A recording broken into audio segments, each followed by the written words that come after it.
നമ്മയും നമ്മുടെ കുടുംബങ്ങളെയും നമ്മുടെ ഭാര്യ മക്കളെയൊക്കെ അല്ലാഹു തആല കാത്തുരക്ഷിക്കുമാറാവട്ടെ.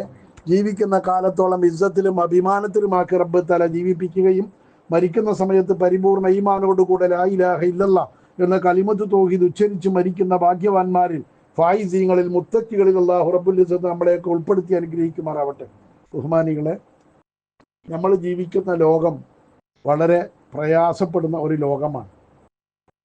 അതായത് ലോകത്ത് ജീവിക്കുന്ന ആളുകളെ സംബന്ധിച്ചിടത്തോളം നിസ്കാരം ഉണ്ടാവും, നോമ്പുണ്ടാവും, എല്ലാം ഉണ്ടാവും. പക്ഷെ എന്നാലും അവരുടെ മുഖ്യ ലക്ഷ്യം ദുനിയാവാണ്.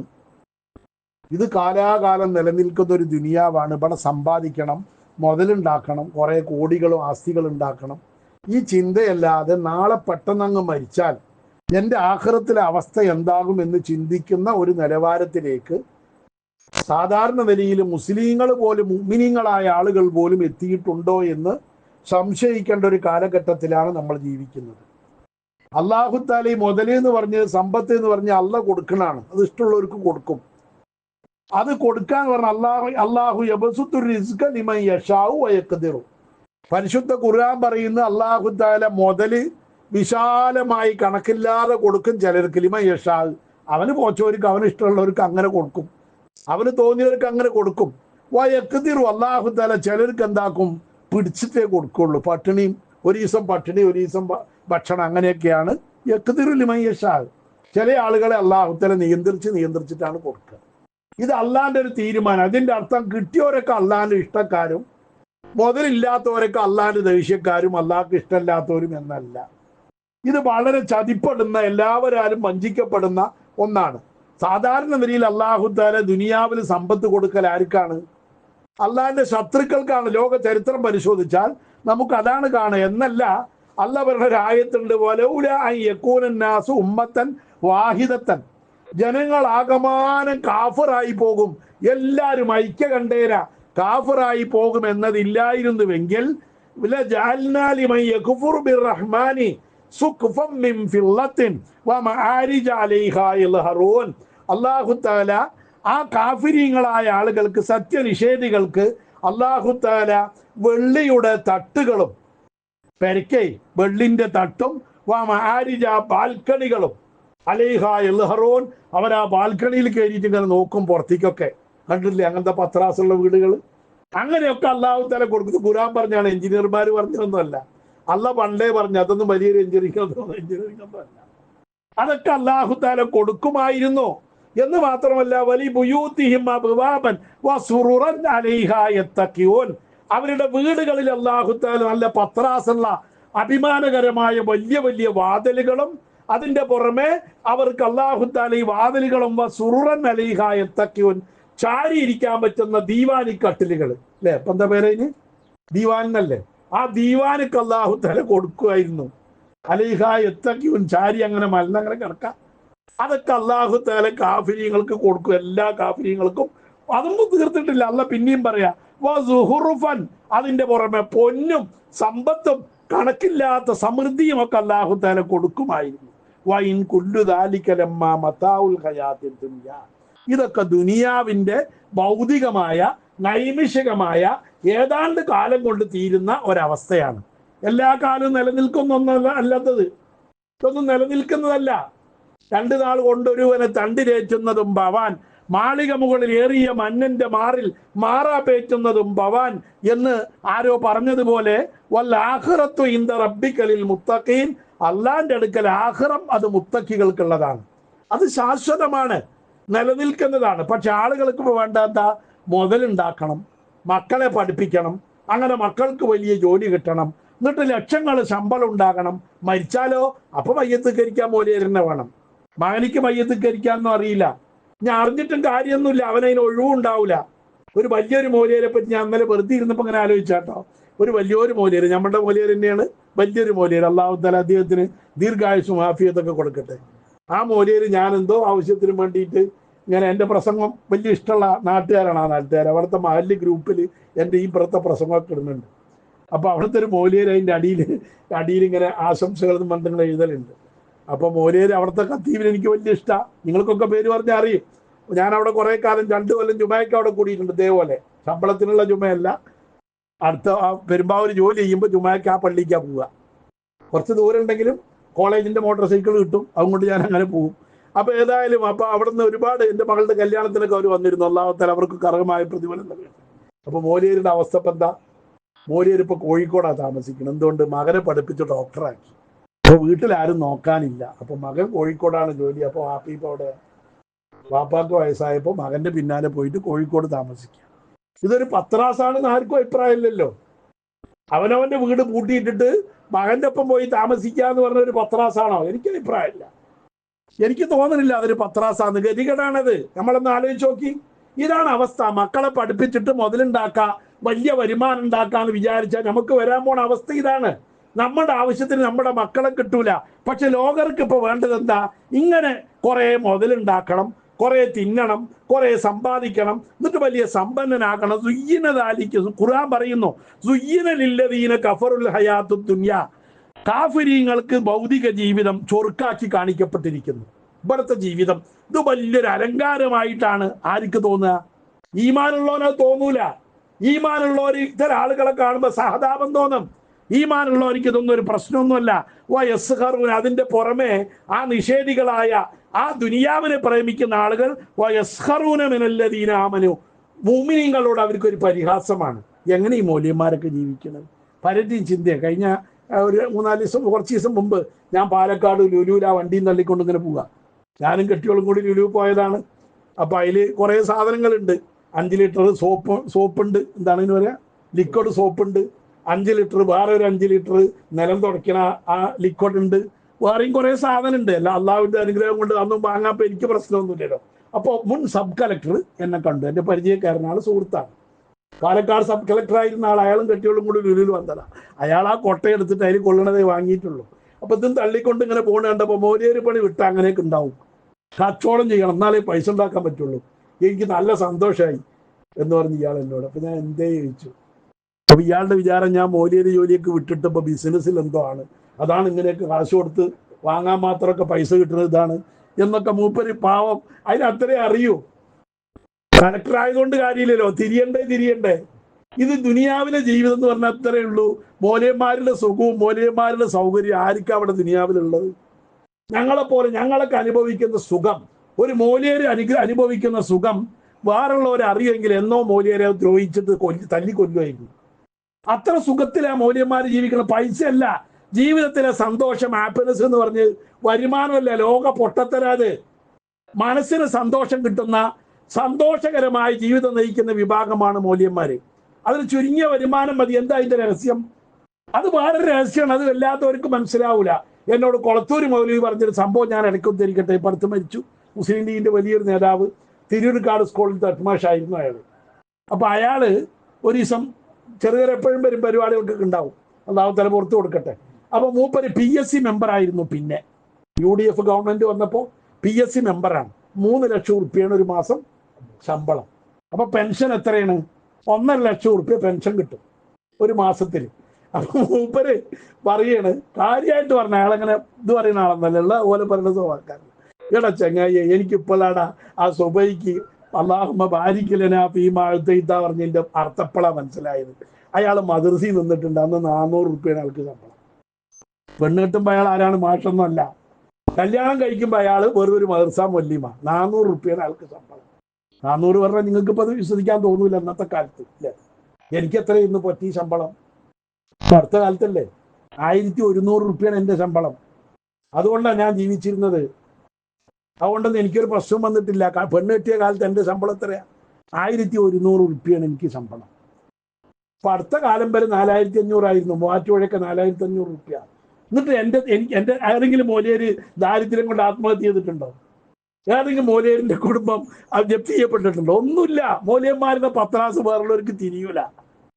അതാ പ്രത്യേകമായൊരു ജീവിതമാണ്. പക്ഷെ കലക്ടർക്ക് അത് മനസ്സിലാവില്ലല്ലോ. അയാൾ പഠിച്ച കിതാബിൽ അതൊന്നും ഉണ്ടാവില്ല. അപ്പൊ ഞാൻ അയാളോട് പറഞ്ഞു, നിങ്ങൾക്കിത് മനസ്സിലാവില്ല, നിങ്ങൾ മോലിയരാവണം, അപ്പോഴേ മോലിയന്മാരുടെ ജീവിതം എന്താണെന്ന് മനസ്സിലാവും. ഞങ്ങളെ സംബന്ധിച്ചിടത്തോളം ഞങ്ങൾക്ക് ദാരിദ്ര്യമൊന്നുമില്ല, ഞങ്ങൾക്ക് പട്ടിണിയില്ല, ഞങ്ങൾക്ക് അത്തരം പ്രയാസങ്ങളുമില്ല. അപ്പോഴാ നമ്മൾ ഈ ബാരിക്കിലന ഫീമാ ത്വയ്ത വക്കിന ഷറമാ കളയിത്ത എന്നൊക്കെ സുബൈക്ക് നമ്മൾ തകർക്കൂലേ? കിട്ടുന്നതിൽ ബർക്കത്ത്. ആ 400 ഉറുപ്പ്യ കിട്ടിയിരുന്ന കാലത്ത് കൊളത്തൂർ മൗലവി പറയാ, 400 കിട്ടിയ കാലത്ത് ഉള്ള ബർക്കത്ത് ഇപ്പോൾ 1.5 ലക്ഷം പെൻഷൻ കിട്ടുന്നുണ്ട്, 3 ലക്ഷം എനിക്ക് ശമ്പളം ഉണ്ടായിരുന്നു, എന്നിട്ടും എന്ത് ചെയ്തിട്ടില്ല, ആ ബർക്കത്തൊന്നും ഇതിനില്ല. ഇതെങ്ങനെയായാലും ഈ 3 ലക്ഷം കിട്ടിയാലും അടുത്ത മാസം ശമ്പളം കിട്ടാനാകുമ്പോഴേക്ക് കടകളിലൊക്കെ കടമായിട്ടുണ്ടാവും. ആ 400 കിട്ടിയ കാലത്ത് എനിക്കിങ്ങനെ കടമൊന്നും ഉണ്ടായിരുന്നില്ല.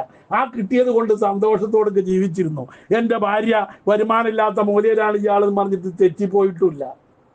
അതാണ് ജീവിതം. അത് അനുഭവിച്ചറിഞ്ഞവർക്ക് അറിയൂ, അല്ലാത്തവർക്ക് അറിയൂല. നമ്മൾ എത്ര സമ്പാദിക്കുന്നു എന്നതല്ല, ബർക്കത്ത് ഉണ്ടാക്കുക എന്നതാണ് അതിന് പ്രധാനം. എന്താണ് ഇതിന്റെ പ്രത്യേകത? ഈ 400 ബർക്കത്തുണ്ട്. അതുപോലെ നമ്മുടെ മുതലുകളൊക്കെ അങ്ങനെ ആവണം. നമ്മൾ മൂല്യരന്നെ ആവണം എന്നില്ല. നമ്മൾ ചെലവാക്കുന്ന, നമുക്ക് കിട്ടുന്ന മുതൽ ബർക്കത്തുള്ളതാവണം. അതുകൊണ്ടാണ് മഹാന്മാര് പഠിപ്പിച്ചത്. നമുക്ക് സുന്നത്താണ്, ഒരാൾ 100 എനിക്ക് തന്നു ഇരിക്കട്ടെ, ഞാൻ എന്താ ദ്വാരക്കേണ്ടത് നിങ്ങൾക്കറിയോ? എളുപ്പം വാങ്ങി പോക്കറ്റിൽ ഇടല്ല വേണ്ടത്. ബാറക്കല്ലാഹു ലക ഫീമാ അഅ്തൈത, നീ എനിക്ക് തന്നതിൽ അല്ല ബർക്കത്ത് ചെയ്യട്ടെ. എന്താ ദ്വാരക്കേണ്ടത്? ബാറക്കല്ലാഹു ലക ഫീമാ അഅ്തൈത, നീ എനിക്ക് തന്നതിൽ അല്ല ബർക്കത്ത് ചെയ്യട്ടെ. വ ഫീമാ അബ്ഖൈത, നീ 1000 എടുത്തിട്ടാണല്ലോ 100 തന്നത്, ആ 900 എന്ത് ചെയ്യട്ടെ, ബർക്കത്ത് ചെയ്യട്ടെ എന്ന് ദ്വാരക്കണം. അതാ ആലിമീങ്ങള്, അതാ നമ്മുടെ സുന്നത്ത്, അതാ നമ്മുടെ ചരി, നമ്മുടെ പൂർവികർ അങ്ങനെയാ. ആ ബർക്കത്ത് ഉണ്ടായിരുന്നു. ഇപ്പൊ മൂല്യന്മാർക്ക് കൊടുത്തിട്ടും കാര്യമില്ല, അവർ ദ്വാരക്കൂല. ദ്വാരന്നാലല്ലേ ആ ബർക്കത്ത് ഞമ്മക്ക് കിട്ടുക. ഈ ബർക്കത്ത് എന്ന് പറഞ്ഞാൽ അതാ മഹാന്മാരായ ഇമാമുകൾ രേഖപ്പെടുത്തുന്നത് കാണാം. ബർക്കത്ത് എന്ന് പറഞ്ഞാൽ തന്നെ എന്താ? കസീറുൽ ഖൈരി വന്നഫ്ഇ, അധികരിച്ച ഗുണവും അധികരിച്ച ഉപകാരത്തിനാണ് ബർക്കത്ത് എന്ന് പറയാം. 1000 കൊണ്ട് നടക്കേണ്ട കാര്യം 100 കൊണ്ട് നടക്കുക, അപ്പൊ അത് ബർക്കത്താണ്. കടങ്ങാഴി അരിയാണ് ചോറ് വെച്ചത്. കടങ്ങാഴി അരി ചോറ് വെച്ചു. അപ്പോഴാണ് പെട്ടെന്ന് ഒരു വിരുന്നുകാർ വന്നത്, ഒരു VIP വിരുന്നുകാർ വന്നു. ആ കടങ്ങാഴി അരിന്റെ അരി കൊണ്ട് 8-10 ആള് വന്നവർക്കൊക്കെ ചോറ് വിളമ്പി. എന്നിട്ട് വീട്ടിലുള്ളവർക്കും ചോറുണ്ടായിരുന്നു ആ ചട്ടിയിൽ. ഇല്ല, അനുഭവം ഉണ്ടായിട്ടില്ല? എത്രയോ അനുഭവം എനിക്കൊക്കെ ഉണ്ടായിട്ടുണ്ട് അല്ലേ. എന്നാൽ നമുക്ക് കടങ്ങാഴി അരി കൊണ്ട് ഈ 10-15 ആൾക്ക് തിന്നാനുള്ള ചോറ് ഉണ്ടാവുമോ? ഉണ്ടാവൂല. പക്ഷെ അതിനാണ് ബർക്കത്ത് എന്ന് പറയാ. അതുണ്ടാവണം. അതിനു വേണ്ടി നമ്മൾ ദുആ ചെയ്യണം. ആ ബർക്കത്താണ് നമ്മൾ തേടണം. കുറെ മുതലുണ്ടാക്കല്ല വേണ്ടത്, കിട്ടണതിൽ ബർക്കത്ത് ഉണ്ടാകുക. എപ്പോഴും അത് തേടിക്കൊണ്ടിരിക്കണം. ഭക്ഷണം കഴിക്കാനിരിക്കുമ്പോൾ തോർക്കണം, അല്ലാഹുമ്മ ബാരിക് ലനാ ഫീമാ അഅ്തൈത, പടച്ചോനെ എനിക്ക് തന്നിരിക്കുന്ന ഈ ഭക്ഷണത്തിൽ നീ ബർക്കത്ത് നൽകണേ തോർക്കണം. വേറൊരാൾക്ക് കൊടുക്കുമ്പോൾ അതിൽ ബർക്കത്തിന് വേണ്ടി തോർക്കണം. കിട്ടുന്നയാൾ അതിൽ ബർക്കത്തിന് വേണ്ടി തോർക്കണം. ആ ബർക്കത്ത് എല്ലാ കാര്യത്തിലും ഉണ്ടാവണം, എല്ലാത്തിലും ബർക്കത്ത് ഉണ്ടാവണം. എന്നാൽ അത് മെച്ചുണ്ടാവും. അതാ പരിശുദ്ധ ഖുർആൻ പഠിപ്പിക്കുന്നത്. ചില സ്ഥലങ്ങൾക്ക് ബർക്കത്തുണ്ട്, ചില സമയത്തിന് ബർക്കത്തുണ്ട്, ചില ആളുകൾക്ക് ബർക്കത്തുണ്ട്. ഖുർആനിൽ കാണാലോ, സുബ്ഹാനല്ലദീ അസ്റാ ബി അബ്ദിഹി ലൈലൻ മിനൽ മസ്ജിദിൽ ഹറാമി ഇലൽ മസ്ജിദിൽ അഖ്സല്ലദീ ബാറക്നാ ഹൗലഹു. എന്താ ബൈത്തുൽ മുഖദ്ദിസിന്റെ, ഫലസ്തീനിന്റെ പ്രത്യേകത എന്താ? ബാറക്നാ ഹൗലഹു, അതിന്റെ ചുറ്റുഭാഗത്തൊക്കെ നമ്മൾ ബർക്കത്ത് ചെയ്തിട്ടുണ്ട്. എന്താ അത്? ഒരുപാട് അമ്പിയാക്കന്മാർ അവിടെ മറയടക്കിയിട്ടുണ്ട്. ബൈത്തുൽ മുഖദ്ദിസിന്റെ ചുറ്റുഭാഗത്ത് ബർക്കത്തുണ്ട്. എന്താ ബർക്കത്ത്? ഒരുപാട് അമ്പിയാക്കന്മാരെ മറയടക്കപ്പെട്ട സ്ഥലമാണ് ആ ബൈത്തുൽ മുഖദ്ദിസ് എന്ന് പറയുന്നത്. അതേപോലെ ഈസാ നബി അലൈഹിസ്സലാം കുട്ടിയായിരുന്നപ്പോൾ, പ്രസവിക്കപ്പെട്ട കുട്ടി തൊട്ടിൽ കിടക്കുമ്പോ ആളുകൾ ചോദിച്ചു, എന്താ മറിയമേ നീ ഒരു ഭർത്താവും കൂടി ഇല്ലാതെ ഒരു കുട്ടിനെയായിട്ട് ഇങ്ങോട്ട് വന്നിരിക്കുക പെട്ടെന്ന് എന്നൊക്കെ പറഞ്ഞപ്പോ മറിയം ബീവി പറഞ്ഞു, എനിക്ക് മുണ്ടാൻ പറ്റൂല, 3 ദിവസം എനിക്ക് മൗനവ്രതമാണ്, 3 ദിവസം മുണ്ടൂല.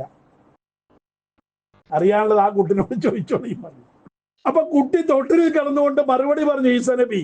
ആ തൊട്ടിലിൽ കിടന്നിട്ട് അപ്പൊ പ്രസവിക്കപ്പെട്ട കുട്ടി പറഞ്ഞതിലുണ്ട്, വജഅലനീ മുബാറക്കൻ ഐനമാ കുന്തു, ഞാൻ ബർക്കത്തുള്ളവനാണ്, അല്ലാഹു തആല എന്നെ ബർക്കത്തുള്ളവനാക്കിയിരിക്കുന്നു.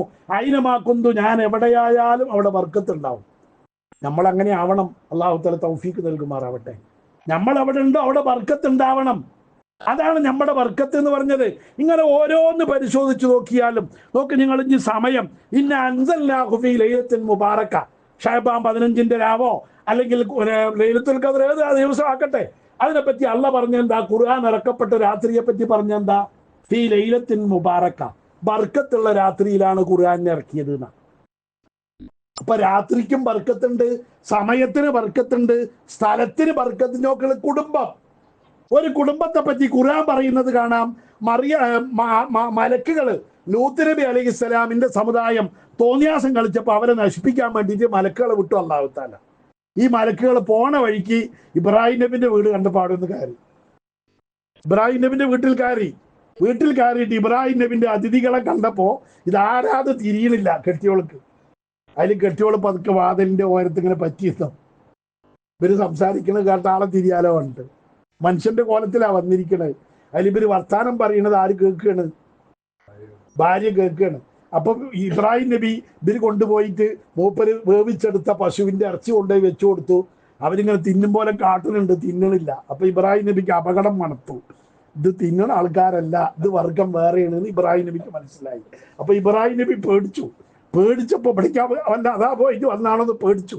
അപ്പൊ അവര് പറഞ്ഞു, ഇബ്രാഹിം നബിയെ ഞങ്ങൾ ഇങ്ങോട്ട് വന്നതല്ല, ഞങ്ങൾ ലൂത്തിന്റെ കൗമിലേക്ക് വന്നതാണ്, ഇവിടേക്ക് വന്നതല്ല എന്ന് പറഞ്ഞു. അത് പറഞ്ഞ വഴിക്ക് ആ ലൂത്ത് ആണുങ്ങളുടെ പിന്നാലെ പോണ വൃത്തികെട്ടവന്മാരെ അത് കേട്ടപ്പോ കെട്ടിയോൾക്ക് പെണ്ണുങ്ങൾക്ക് ഉണ്ടാവുമല്ലോ അത്തരക്കാരോടൊരു വിരോധം. ഇത് കണ്ട് കാട്ട വഴിക്ക് ഇബ്രാഹിം നബിന്റെ കെട്ടിയോൾക്ക് ചിരി പിടിച്ചടക്കാൻ കഴിഞ്ഞില്ല. പെട്ടെന്ന് അങ്ങോട്ട് പൊട്ടിച്ചിരിച്ചു പോയി വാതിലിന്റെ അപ്പുറത്ത്. അതാര് കേട്ടു? മലക്കുകൾ കേട്ടു. അപ്പൊ മലക്കുകൾ പറഞ്ഞു, നിനക്കൊരു കുട്ടി ഉണ്ടാകാൻ പോകണ്ടോ. അതേപോലെ പ്രസവിച്ചിട്ടില്ലല്ലോ. നിനക്ക് ഇസ്ഹാക്ക് പറഞ്ഞൊരു കുട്ടി ഉണ്ടാകാൻ പോകുന്നുണ്ട്. ആ കുട്ടിക്ക് യാക്കൂബ് എന്ന് പറഞ്ഞൊരു കുട്ടി വേറെ ഉണ്ടാകും അതിന്റെ ശേഷം എന്ന് സന്തോഷ വാർത്ത അറിയിച്ചു മലക്കുകൾ. ആ പറഞ്ഞ കൂട്ടത്തില് മലക്കുകൾ പറയുന്നൊരു വാക്കുണ്ട്, റഹ്മത്തുല്ലാഹി വ ബറക്കാത്തുഹു അലൈക്കും അഹ്ലൽ ബൈത്തി. അള്ളാഹുവിന്റെ റഹ്മത്തുകളും അള്ളാഹുവിന്റെ ബർക്കത്തുകളും അലൈക്കും നിങ്ങൾക്ക് ഉണ്ടാവട്ടെ അഹ്ലൽ ബൈത്തി വീട്ടുകാരെ എന്ന് ആര് പ്രാർത്ഥിക്കുകയാണ്? ആര് സന്തോഷ വാർത്ത അറിയിക്കാം? മലക്കുകൾ. ഇതാ അപ്പൊ വീട്ടിന് ബർക്കത്തുണ്ട്, ആ കുടുംബത്തിന് ബർക്കത്തുണ്ട്, ഇപ്പോഴും ഉണ്ട്. നമ്മളിപ്പോ നിസ്കരിച്ചപ്പോ അല്ലാഹുമ്മ സ്വല്ലി അലാ സയ്യിദിന മുഹമ്മദിൻ വഅലാ ആലി മുഹമ്മദിൻ കമാ സ്വല്ലൈത അലാ ഇബ്രാഹീമ വഅലാ ആലി ഇബ്രാഹീമ ചെല്ലിയല്ലോ. 4000 നൂറ്റാണ്ട് മുമ്പ് കഴിഞ്ഞു പോയ ആ കുടുംബത്തിന് വേണ്ടി നമ്മളിപ്പോ എന്ത് ചെയ്യാ? സലാത്തില്ലാണ്. അതാണ് ആ കുടുംബത്തിന്റെ ബർക്കത്ത് പറഞ്ഞത്. അപ്പൊ ഞാൻ പറഞ്ഞു വന്നത്, ഈ ബർക്കത്ത് നമുക്ക് എപ്പോഴും ഉണ്ടാവണം, എല്ലാറ്റിലും ഉണ്ടാവണം, എല്ലാ സമയത്തും ഉണ്ടാവണം. നോക്ക് നിങ്ങൾ, അള്ളാഹുവിന്റെ റസൂൽ ഇതിനു വേണ്ടി പ്രാർത്ഥിച്ചിരുന്നു എല്ലാ കാര്യത്തിലും. വഫിൽ ഔസത്തിൽ തൊബ്രാനി, ഇമാം തൊബ്രാനി റിപ്പോർട്ട് ചെയ്യുന്ന ഒരു അദ്ദേഹത്തിന്റെ ഔസത്ത് റിപ്പോർട്ട് ചെയ്യുന്ന ഒരു ഹദീസില് റിജാലുഹു സിഖാത്തുൻ, അത് റിപ്പോർട്ട് ചെയ്ത എല്ലാ റാവികളും വിശ്വസ്തരാണ്. അത് ഇബ്നു ഉമർ റളിയല്ലാഹു അൻഹു ഖാല സ്വല്ലാ റസൂലുള്ളാഹി സ്വല്ലല്ലാഹു അലൈഹി വസല്ലം അൽ ഫജ്റ. ഒരു ദിവസം അള്ളാഹുവിന്റെ റസൂൽ സുബഹി നിസ്കരിച്ചു ഇമാമായിട്ട്. സുബഹി നിസ്കാരം കഴിഞ്ഞിട്ട് അള്ളാഹുവിന്റെ പ്രവാചകർ സുമ്മ അക്ബല അലൽ കൗമി, എന്നിട്ട് ജനങ്ങളിലേക്ക് മൗമൂമികളിലേക്ക് തിരിഞ്ഞു. നിസ്കാരം കഴിഞ്ഞപ്പോ ജനങ്ങളിലേക്ക് തിരിഞ്ഞിരുന്നിട്ട് ദ്വാരുന്നു. നിസ്കാര ശേഷമുള്ള ദ്വായയിൽ പറയുന്നത് അള്ളാഹുവിന്റെ റസൂൽ ദ്വാരുന്നു. ഫഖാല അല്ലാഹുമ്മ ബാരിക് ലനാ ഫീ മദീനത്തിന, അള്ളാഹുവെ ഞങ്ങളുടെ ഈ മദീന എന്ന നഗരത്തില്, ഈ നാട്ടില് നീ ബർക്കത്ത് നൽകണമേ. വ ബാരിക് ലനാ ഫീ മുദ്ദിന, ഞങ്ങൾ അളക്കാൻ ഉപയോഗിക്കുന്ന ഇടങ്ങഴി, ചെറിയ അളവ് പാത്രത്തിനാണ് അവർ മുദ്ദ് പറയാ. വസായിന, ഞങ്ങൾ അളക്കാൻ ഉപയോഗിക്കുന്ന പറ, ഞങ്ങളുടെ നാഴിയിലും ഞങ്ങളുടെ ഇടങ്ങാഴിയിലും ഞങ്ങളുടെ പറയിലുമൊക്കെ നീ ബർക്കത്ത് നൽകണേ തമ്പുരാനെ എന്ന് ആരിതായിരുന്നു? റസൂലുള്ളാഹിയായിരുന്നു. ആ ദുആയാണ് ഇപ്പോഴും ആർക്കും മദീനക്കാർക്ക്. അവർക്ക് ഇപ്പോഴും ദാരിദ്ര്യം പറഞ്ഞൊന്നും അവിടെ ഇല്ലല്ലോ, പ്രയാസം പറഞ്ഞൊന്നും മദീനക്കാർക്ക് ഇല്ലല്ലോ. അവർ എപ്പോഴും സുഖത്തിലാണ്. അള്ളാഹിന്റെ റസൂലിന്റെ ദുആയാണത്. വീണ്ടും മറ്റൊരു പ്രാർത്ഥനയിൽ കാണാം, ഇമാം വഫാഉൽ വഫാ ഫി അഖ്ബാരി ദാരിൽ മുസ്തഫ എന്ന് പറയുന്ന ഒരു കിതാബുണ്ട്. റസൂലുള്ളാഹിന്റെ വീട്ടു വർത്താനം പറയുന്ന, റൗദാ ഷരീഫിന്റെ വർത്താനം പറയുന്ന കിതാബാ. അതിന്റെ 1-ാമത്തെ പേജിൽ, വാള്യം 56-ാമത്തെ പേജിൽ സംഭവം കാണാം. വഫീ റിവായത്തിൽ വേറൊരു റിപ്പോർട്ടിലുള്ളത് അല്ലാഹുമ്മ ബാരിക് ലനാ ഫീ ഷാമിന വ യമനിന, അള്ളാഹുവെ ഞങ്ങളുടെ ഷാമിലും ഫലസ്തീനിലും അതേപോലെ തന്നെ വ യമനിന, ഞങ്ങളുടെ യമനിലും നീ ബർക്കത്ത് നൽകണമെന്ന് അള്ളാഹിന്റെ റസൂലുമായിരുന്നു. അപ്പൊ ഒരാള് കൂട്ടത്തിൽ നിന്ന് എണിച്ചിട്ട്, എല്ലാവർക്കും ഉണ്ടാവുമല്ലോ ഓരോ പൂതി. അപ്പൊ ആ കൂട്ടത്തിലുള്ള ഒരാള് പറഞ്ഞു, വഫീ നജ്ദിന, എന്റെ നാട് നജ്ദിലാണ്, അവിടെയും കൂടി ആ ബർക്കത്ത് കിട്ടാൻ വേണ്ടി ഒന്ന് പറയണം നബിയെ. അപ്പൊ റസൂലുള്ളാഹി തങ്ങൾ കേൾക്കാത്ത പോലെ വീണ്ടും ദുആയിരുന്നു, അല്ലാഹുമ്മ ബാരിക് ലനാ ഫീ ഷാമിന വ യമനിന എന്ന് ദുആയിരുന്നു. അപ്പൊ ഇയാള് വീണ്ടും വഫീ നജ്ദിന, ഞങ്ങളുടെ നജ്ദിലും കൂടി എന്ന് ഇയാൾ വീണ്ടും ആവർത്തിച്ചു. 3 വട്ടം ഇയാൾ ആവർത്തിച്ചിട്ടും അള്ളാന്റെ റസൂലി നജ്ദിന എന്ന് പറഞ്ഞില്ല. എന്ന് മാത്രമല്ല, ഇയാൾ പിന്നീട് ആവർത്തിച്ചപ്പോ റസൂലുള്ളാഹി തങ്ങൾ പറഞ്ഞു, ഹുനാലിക സലാസിലു, അവിടെ ആ ഭൂകമ്പം ഉണ്ടാകാൻ പോണത്. ഹുനാക യത്ലു കർണു ശൈത്താൻ, അവിടെയാണ് ശൈത്താന്റെ കൊമ്പ് പൊങ്ങി വരിക എന്ന് ആര് പറഞ്ഞു? ഷഫീഉനാ റസൂലുള്ളാഹി. ആരാണ് ആ കൊമ്പ്? അതാണ് ഈ പറയുന്ന ഈ മുഹമ്മദ് ബിൻ അബ്ദുൽ വഹാബ് പറഞ്ഞ വഹാബി പ്രസ്ഥാനത്തിന്റെ സ്ഥാപകൻ. അയാളുടെ നാടാത്. അവരാണ് നജിദികള്. ഈ വഹാബികളായി നജിദികള് പറഞ്ഞ് അവിടെ ഉണ്ടാകാൻ പോകുന്ന വഹാബിയത്ത് എന്ന പഴച്ചവാദം അതിനെ സൂചിപ്പിച്ചുകൊണ്ട് അള്ളാഹ്ക്ക് രണ്ട് കൈയുണ്ട്.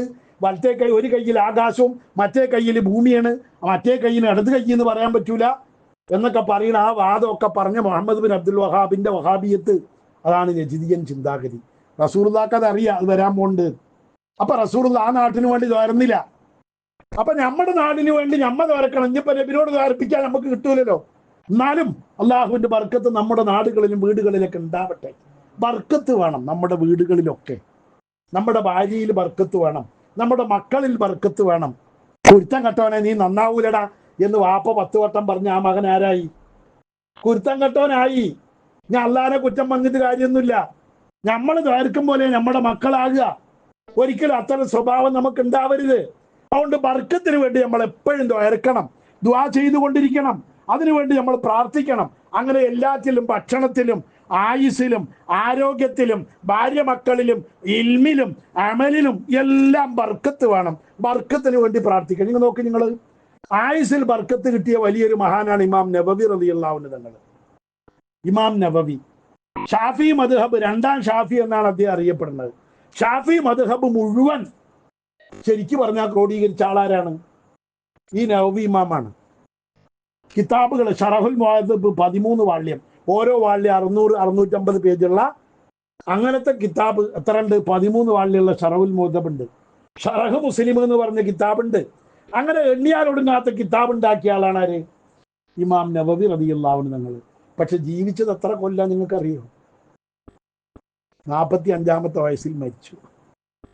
വെറും 45 കൊല്ലം മൂപ്പർ ജീവിച്ചത്. അതിൻ്റെ ഇടയിലാണ് ഈ പഠിക്കലും പഠിപ്പിക്കലും കിതാബ് ഉണ്ടാക്കലും ഒക്കെ ചെയ്തു വെച്ച്. എന്തൊരു ബർക്കത്താണെന്ന് ആലോചിച്ച് നോക്കി നിങ്ങൾ. നമുക്ക് 58 വയസ്സ് ഇപ്പം എനിക്ക് കിട്ടി. എൻ്റെ എന്ന് പറയാൻ ഞാൻ മരിച്ചവിടെ വല്ലതുണ്ട്? ഖിയാമത്ത് നാൾ വരെ നിലനിൽക്കൂലേ നബവി ഇമാമിന്റെ കിതാബുകൾ? എല്ലാവരും മുജാഹിദോ ജമാഅത്തോ ഖാദിയാനിയോ ഇനി തബ്ലീഗോ എല്ലാവരും എന്ത് പറഞ്ഞാൽ ആരുടെ കിതാബാ പറയാ? നബവി ഇമാമിന്റെ കിതാബിലുണ്ട്, ഷറഹുൽ മുഹദ്ദബിലുണ്ട്. ഇന്നലെ വഹാബികൾ പെണ്ണുങ്ങൾ മയ്യത്തിക്കരിക്കുന്നതിനെ പറ്റി പറഞ്ഞിട്ട് വഹാബികൾ പറയുന്നുണ്ട് ഷറഹുൽ മുഹദ്ദബിലുണ്ടല്ലോ. ഇത് സത്യം തന്നെയാണ്, ഇല്ലാഞ്ഞിട്ട് നല്ല ഉള്ള തന്നെ അവരാ പറഞ്ഞത്. ഏതാവട്ടെ, അത് പറയാൻ നമ്മുടെ സമയമില്ല. അങ്ങനെ ഓരോരുത്തർക്ക് നോക്കി. നമ്മളെ ശൈഖുന കഴിഞ്ഞ തലമുറയിൽ ജീവിച്ച പണ്ഡിതന്മാരിൽ ശംസുൽ ഉലമ ഖുത്ബി റഹ്മത്തുള്ളാഹി അലൈഹി തങ്ങളുടെ ശിഷ്യന്മാരിൽ അറിയ ഒരുപാട് ശിഷ്യന്മാര്. ഇ.കെ. അബൂബക്കർ മുസ്ലിയാർ അല്ലെ, കണ്ണിയത്ത് അഹമ്മദ് മുസ്ലിയാർ, ഷെയ്ഖുന സദഖത്തുള്ള വണ്ടൂരി മറവട്ട മഹാനവറുകൾ അല്ലെ, ഇവരുടെയൊക്കെ അവസ്ഥ നിങ്ങളൊന്ന് ആലോചിച്ച് നോക്കുകയാണ്. ഷെയ്ഖുന ഇവരൊക്കെ പോലെ തന്നെ ജീവിതമല്ലേ മൂപ്പർക്ക് ഉണ്ടായിട്ടുള്ളൂ. ഷെയ്ഖുന ഇന്ന് കേരളത്തിൽ എന്നല്ല ലോകത്ത് എവിടെ ഷാഫി മദ്ഹബിന്റെ കിതാബ് നോക്കുന്ന ആളുകൾക്കും മസ്അല നോക്കണമെങ്കിൽ ഏത് നോക്കിയാൽ മതി? ഫതാവ നുസ്റത്തുൽ അനാം അല്ലേ. ഇപ്പൊ ഇവിടെ തന്നെ മോമൂട്ടി ആചാര്യ വരുന്ന മൂല്യന്മാരെ മുഴുവൻ വട്ടത്തിരിച്ചു തരുന്നത് എങ്ങനെയാ? ഒരു ഫതാവ നുസ്റത്തുൽ അനാം മൂപ്പരുടെ മുതല്. ഒരു ദിവസം ഞാനും ഇബ്രാഹിം മൗലവിയും ഞാൻ എൻ്റെ റൂമിൽ കൊത്തുപ കഴിഞ്ഞിട്ട് നിൽക്കാരം കഴിഞ്ഞ് ഞാൻ റൂമിലേക്ക് വന്നു. ഇബ്രാഹിം മൗലവിയും വലിയക്കും കൂടിയിട്ട് എൻ്റെ റൂമിലേക്ക് വന്നു.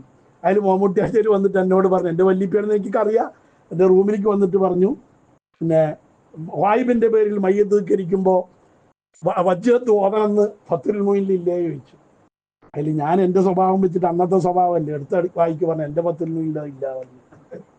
മൂപ്പർക്ക് ദേഷ്യം വന്നു. സംഭവം എൻ്റെ ഉമ്മാൻ്റെ അളാപ്പയാണ്. മൂപ്പർക്ക് ദേഷ്യം വന്നു. മൂപ്പരങ്ങനെ പോയാൽ ഇയാൾ പറഞ്ഞു എന്നോട്, ഇബ്രാഹിം മൗലവി പറഞ്ഞു, നിങ്ങളുടെ വല്യാപ്പാനെ എരപ്പാക്കി കേട്ടോ, അതിന് പോയി പൊരുത്തപ്പെടിച്ചോളോട്ടെ, അല്ലെങ്കിൽ മോശമാണ് പറഞ്ഞു. അത് സത്യമാണല്ലോ, നമുക്ക് അസർ കഴിഞ്ഞിട്ട് പോകാൻ പറഞ്ഞു. ഞങ്ങൾ 2 ആളും കൂടി അസർ കഴിഞ്ഞിട്ട് പോയി. മൂപ്പര് വിളിച്ചു, കട്ടൻ ചായയൊക്കെ എടുത്ത് തന്നു. മൂപ്പര് തെറ്റിദ്ധരിച്ചതാണ്. ഇബ്രാഹിം പുത്തൂർ ഫൈസിന്റെ പരിഭാഷയിൽ അങ്ങനെ ഉണ്ട് വിചാരിച്ചിട്ട് പറഞ്ഞാണ്. പത്തുനുള്ളത് നേരെ എതിരാണ്. ഏതാവട്ടെ, എല്ലാ മൗലവിമാരെയും മൂപ്പര് വട്ടത്തിരിക്കുമല്ലോ. എന്താ മൂപ്പരുടെ ഇൽമ്? ഒരു ഫത്താവ നുസ്റത്തുൽ അനാം ഉള്ളവൻ, പണ്ടാരോ പറഞ്ഞ പോലെ ഒരൊറ്റ പുസ്തകം കയ്യിലോ മതിപ്പതിനുള്ളവൻ, എത്ര സാമ്രാട്ടിനേക്കാളും ഭാഗ്യമാർന്നവൻ, വെളുത്ത കടലാശോട് കറുത്ത മഷി ചേരവേ പാരിടത്തിനു വന്നല്ലോ ഭാഗധേയം സമസ്തവും എന്ന് 100% ഉറപ്പിച്ച് പറയാൻ പറ്റുന്ന ഒരു പുസ്തകമാണ് ഇത്, ഫത്താവ നുസ്റത്തുൽ അനാം. അതുള്ളവൻ വലിയ പണ്ഡിതനാണ്.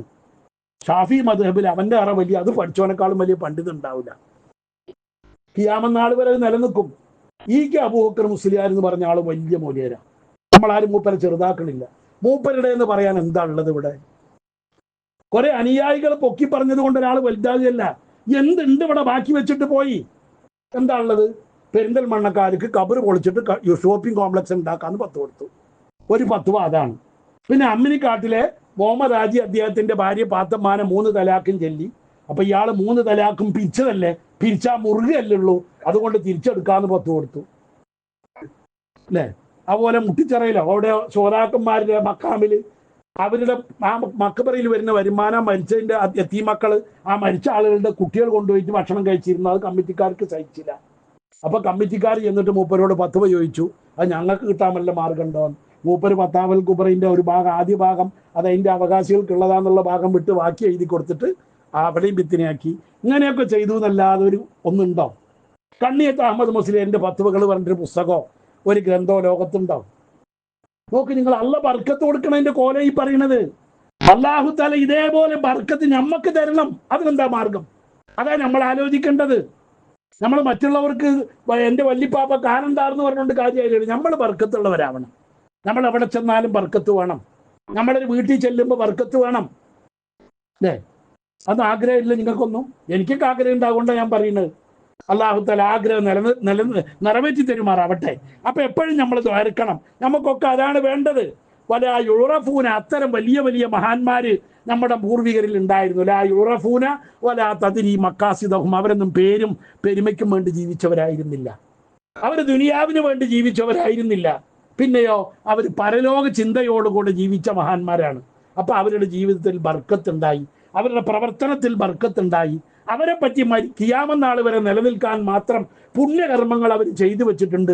അടുത്ത തലമുറയ്ക്ക് ബാക്കിയാക്കി വെച്ചിട്ടാണ് നബവി ഇമാമിനെ പോലുള്ള അല്ലെങ്കിൽ ശൈഖുനയെ പോലുള്ള മഹാന്മാർ നമ്മളെ വിട്ടു പിരിഞ്ഞു പോയത്.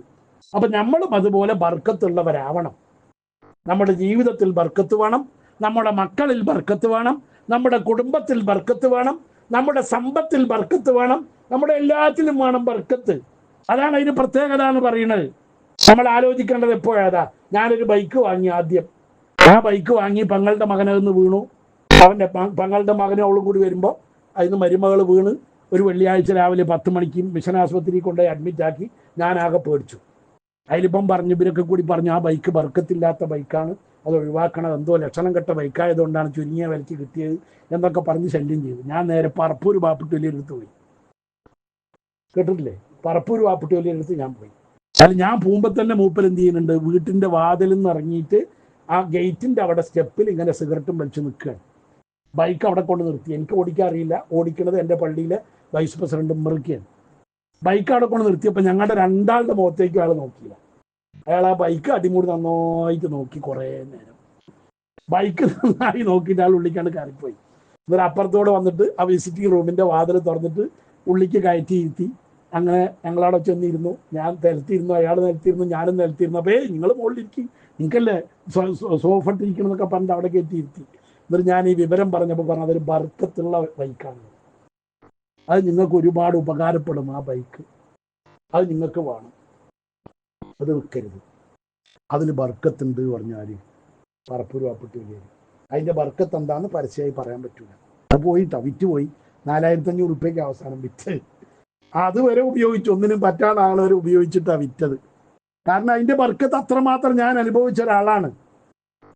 അല്ലാഹു തആല അത്തരം ബർക്കത്ത് ഇപ്പോൾ ഉള്ളതിലും തെറ്റേ. അപ്പം ഞാൻ പറഞ്ഞെന്താ വെച്ചാൽ അത് ബർക്കത്തുണ്ട്, നമ്മൾ ഓരോന്നിലുണ്ട് ഈ പറഞ്ഞ ബർക്കത്ത്. ബർക്കത്തില്ലാതെ വരുമ്പോഴാണ് നമ്മുടെ ജീവിതം ഈ നിലയിൽ കൃഷിയിലായാലും ജോലിയിലായാലും വരുമാനത്തിലായാലും എന്തിലായാലും ബർക്കത്തില്ലെങ്കിൽ അതുകൊണ്ടൊന്നും യാതൊരു കാര്യവും ഉണ്ടാവില്ല. അപ്പം അതുകൊണ്ട് പരിശുദ്ധ ഖുർആൻ പരിചയപ്പെടുത്തിയതുപോലെ നമ്മൾ അത്തരം ബർക്കത്ത് അല്ലാഹുവിനോട് എപ്പോഴും ചോദിക്കണം. റസൂലുള്ളാഹി ചോദിച്ചതുപോലെ ബാരിക് ലനാ ഫി അംവാലിന, ബാരിക് ലനാ ഫി അസ്വാജിന, ബാരിക് ലനാ ഫി ഔലാദിന, ബാരിക് ലനാ ഫി ദാരിന. എല്ലാത്തിലും ബർക്കത്തിന് വേണ്ടി ദുആ ചെയ്യുക. അല്ലാഹു തആല സ്വീകരിക്കുമാറാവട്ടെ, ബർക്കത്ത് നൽകുമാറാവട്ടെ. നമ്മുടെ ജീവിതത്തിലും നമ്മുടെ പ്രവർത്തനങ്ങളിലും അല്ലാഹു തആല ഖൈറും ബർക്കത്തും പ്രദാനം ചെയ്യുമാറാവട്ടെ. എല്ലാവിധ പല മുസീബത്തുകളെ തൊട്ടും പ്രയാസങ്ങളെ തൊട്ടും നമ്മയും നമ്മുടെ കുടുംബങ്ങളെയൊക്കെ അല്ലാഹു തആല കാത്തുരക്ഷിക്കുമാറാവട്ടെ. റബ്ബനാ തഖബ്ബൽ മിന്നാ ഇന്നക അൻതസ് സമീഉൽ അലീം വഗ്ഫിർ ലനാ വലിവാലിദീന വലിമൻ ലഹു ഹഖ്ഖുൻ അലൈനാ യാ ഗാഫിറൽ മുദ്നിബീൻ ആമീൻ ബിറഹ്മതിക യാ അർഹമർ റഹീമീൻ. അസ്സലാമു അലൈക്കും.